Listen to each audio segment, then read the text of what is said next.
All right, so today we're diving into something really important, making sure hiring tests are fair and effective. Yeah, those tests that companies use.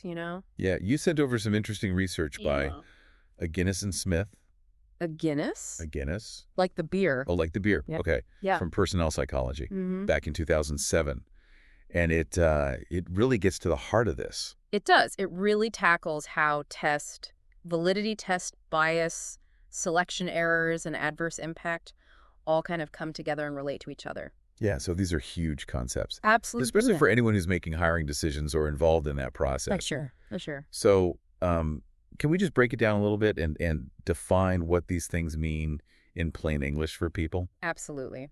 So let's start with test validity. Okay. Test validity means that the test is measuring what it's supposed to measure, and it can accurately predict how well someone will perform on the job. Okay. If a test doesn't do that, then it's really not very helpful. Yeah, so like if you're hiring for a firefighter, you don't want to give them a baking test or something. Exactly. You got it. Okay. Then we have test bias. And test bias occurs when a test disadvantages certain groups of people, even if those people have the same abilities. Okay, so maybe two people score the same on a test. Yeah. But because of their background or something, the test predicts that one of those people will do better on the job, even though that's not necessarily true. And that's unfair. It's not fair. No. That's where selection errors come into play. And we've got false positives, which mean that you hire someone who ends up not performing well. And you've got false negatives, which mean that you've turned away someone who would have been great for the job.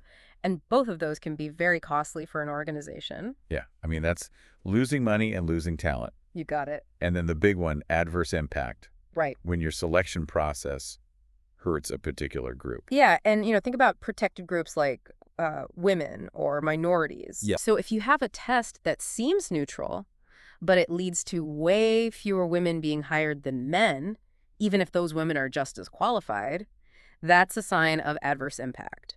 So Guinness and Smith proposed this really cool framework. Yeah. And they actually have a visual in their paper figure 1 Mm-hmm. that uses regression lines to show how an unbiased test should work. Okay. So can you talk a little bit about that? Yeah, so in figure 1, what they're showing is a common regression line for both groups. So there's one line, and that indicates that the test is unbiased. So no matter what your background is, if you get a certain score on the test, the line predicts you'll perform at the same level. Oh, so like a straight line means... A straight line means that it's fair. Oh. It's unbiased. In the real world, though, is it that simple? Rarely. Yeah. Rarely. And Guinness and Smith bring up this concept of expected selection ratios. Okay. And what that means is that it's the percentage of applicants from each group who are likely to be hired based on where the company sets the cutoff score on the test. So like if they set the cutoff score here, right, then this many people. This many people are likely to be hired. Okay.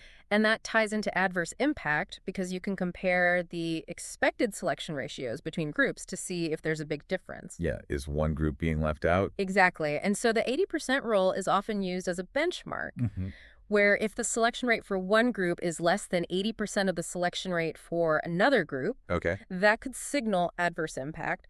But Guinness and Smith actually point out that just focusing on this 80% rule might not tell the whole story. Oh, really? How so? So they give a hypothetical scenario, scenario A, where a test is unbiased.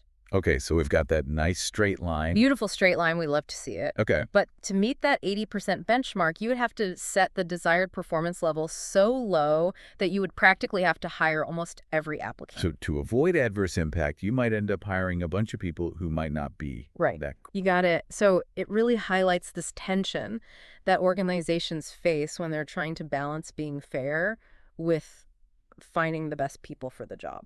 And this is all with an unbiased test. This is all with an unbiased test. Imagine what happens when bias creeps in, which we'll talk about. Yeah, so we're going to get into that next. We'll get into that next. And that brings us to something called bias-based selection errors. Okay. And these are... those sound bad. Yeah, these are the errors that occur when you're using a bias test, but you don't even know it.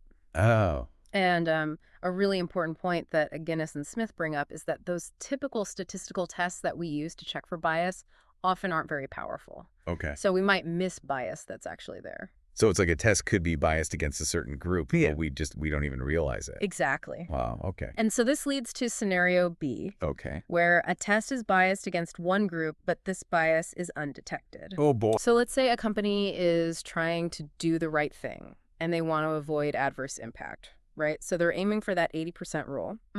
They set their cutoff score believing that everything is fair and unbiased. Okay. But because the test is biased, they end up hiring unqualified people from one group and rejecting qualified people from another group. So even with the best intentions, you can still have a discriminatory outcome. Absolutely. And Guinness and Smith illustrate this really well with figures saved in their paper, Okay. where they visually show these probabilities of these false positives and false negatives. Yeah. And it's really telling. Yeah, so you're making decisions about people's lives. Right. And it's based on This faulty information. based on bad data. Yeah. And so it really makes you think about the hidden costs of bias. Yeah, not just for the individuals, but for the companies. For sure, because you're missing out on top talent. You're missing out on all these qualified people. And your workforce is going to suffer because of that. Yeah, makes sense. And then scenario C, we have an even more complex type of bias where it's affecting both the intercept and the slope. Okay, wait, can you remind me what those are again? Sure, so think about the regression line. Okay. The intercept is where the regression line crosses the vertical axis. Okay. So it's kind of like the starting point for predicting performance based on a test score. Got it. And then the slope of the line tells you how much performance is expected to change with each point difference on a test. So in scenario C, not only are the starting points different for different groups, but also how their performance increases based on their score is also different. You got it. That's like a double whammy. It is. It's a double whammy, and it really highlights the versatility of a Guinness and Smith's framework because it can handle all these different kinds of complex bias That's cool. situations. But I think the question now is, Yeah, what do we do with this? what do we do with this information? Like, what are the takeaways for companies? What are the takeaways for people designing tests? Right. So for test developers, this is like a huge call to action. All right. Design tests from the ground up with an awareness of bias and all of its consequences. To bake it in from the beginning. Don't just... Exactly. Don't just slap it on at the end. Yeah.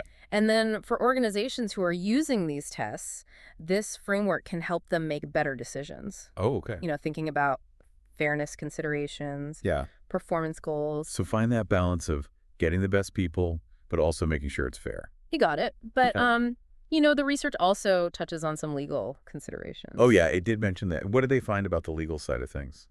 Yeah, so they looked at, policies like the Civil Rights Act of 1991. Okay. And that law actually requires using a common regression line for everyone, which means, everybody's treated the same regardless of what group they belong to. Seems fair. Sounds fair on the surface, but here's the thing.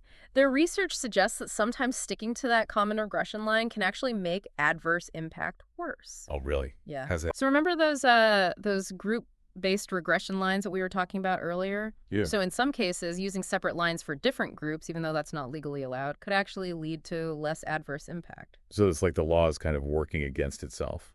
It's a really complicated issue, and Guinness and Smith point out that they're not saying anyone should break the law, but they're just saying that their framework allows us to see these unintended consequences of the law and maybe start a conversation about how to better align policy with the outcomes that we're trying to achieve. Yeah, you don't want the law to be working against what it's trying to do. Right. I also noticed that at the end of the paper, Guinness and Smith point out a couple limitations of their framework. And one of the things they mention is that it kind of assumes that performance evaluations themselves are free from bias. Right. That's a huge assumption. Yeah, because if you're measuring performance in a biased way, then the whole system is flawed. Garbage in, garbage out, right? And so that's really where the work begins, looking at all of these assumptions and making sure that everything is fair and equitable.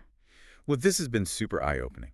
I feel like we've learned a lot about bias. Yeah, me too. And how it can show up in these hiring decisions. And even if the company has good intentions, they can still fall into these traps. Absolutely. It's so important to be aware of these things and actually do something about them. Yeah, and we've also learned about some of the tools and frameworks that can help us address these problems. Like the one by Guinness and Smith. Like the one by Guinness and Smith. Yeah. Which is a step in the right direction. For sure. And, they also point out that we should always be questioning our assumptions and refining our methods and trying to, create systems that are fair for everybody. Well, that is a deep dive worth taking. Thanks for walking us through it. My pleasure. And to everyone listening out there, keep learning, keep questioning, and let's keep working to make the world a little bit fairer